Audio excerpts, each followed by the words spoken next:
सोलापूर महानगरपालिका व शिक्षण खात्याच्या ताब्यात असलेली मुलींची शाळा क्रमांक 5 कस्तुरबा मार्केट या ठिकाणी 50 वर्षापूर्वी असलेली शाळा यामध्ये कोणत्याही परमिशन अथवा मान्यता न घेता मनमानी कारभारानुसार पाडकाम करत असल्याचे या ठिकाणी दिसून आले आहे।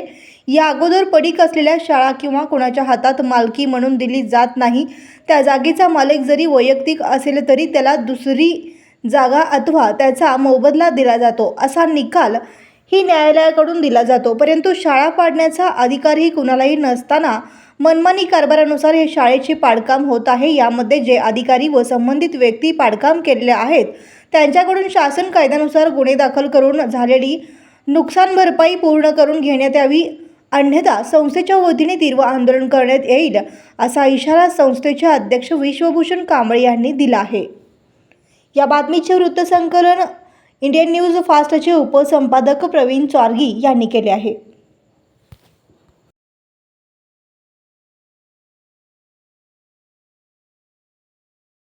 सामाजिक संस्था मी अध्यक्ष विश्वभूषण कांबळे। सोलापूर शहरामध्ये महानगरपालिकेची शाळा अनेक आहेत, त्यामध्ये हे कस्तुरबा मार्केट मुलींची शाळा क्रमांक 5 हे 50 वर्षापूर्वील शाळा आहे। तर ह्यामध्ये महापालिकेकडून कोणताही अभिप्राय अथवा मालकी न घेता अनाधिकृतपणे या ठिकाणी बांधकाम तोडण्याचं काम हे जे संबंधित व्यक्ती आहेत ते कोण आहेत काय माहीत नाही हे करत आहेत। त्या पद्धतीने आपण आज बघू शकता।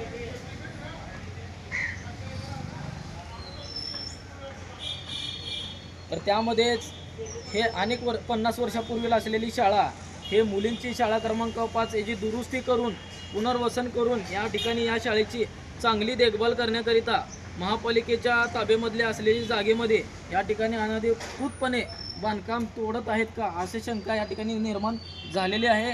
आणि मी भूमी मालमत्तेच्या अधिकाऱ्यांना फोन लावून विचारला असता ते म्हणले की आम्ही कोणत्या पद्धतीची मालकी दिली नाही। शिक्षण खात्यातल्या अधिकाऱ्यांना पण विचारणा केली असता त्यांना पण ह्या गोष्टीची कोणती कल्पना नाही।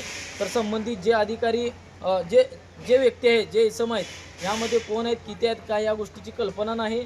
तर ह्या गोष्टीची तात्काळ दखल घेऊन शासकीय मालमत्तेचं नुकसान झालं म्हणून ते त्यांच्यावर जे शासनाप्रमाणे जे गुन्हे दाखल होते ते करून त्यांच्यावर जे असेल ते जे गुन्हे दाखल करून हे झालेले नुकसान आहे त्याचं पूर्ण भरपाई करून घेण्यात यावी आणि जे संबंधित आहे त्यांच्यावर कायदेशीर कारवाई झाली पाहिजे। या ठिकाणी आयुक्त साहेबांनी वैयक्तिक लक्ष देऊन जे मोडतोड करण्यात आलेले आहे किंवा हे शाळे पुनर्वसन करण्यात यावे असे इथल्या सर्व नागरिकांची मागणी आहे।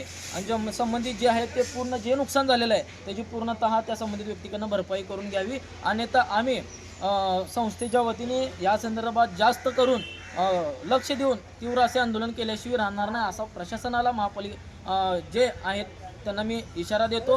आणि ही तात्काळ या ठिकाणी शिक्षण मंत्र्यांनी पण या दखल घेतली पाहिजे आणि शिक्षण अधिकाऱ्यांनी पण दखल घेतली पाहिजे आणि महापालिकेच्या आयुक्तांनी पण या ठिकाणी दखल घेतली पाहिजे। तात्काळ झालेलं हे नुकसान आहे पूर्णतः लवकर भरून काढण्यात यावं, अन्यथा आमचं तीव्र आंदोलन राहील असं मी या ठिकाणी इशारा देतो। धन्यवाद।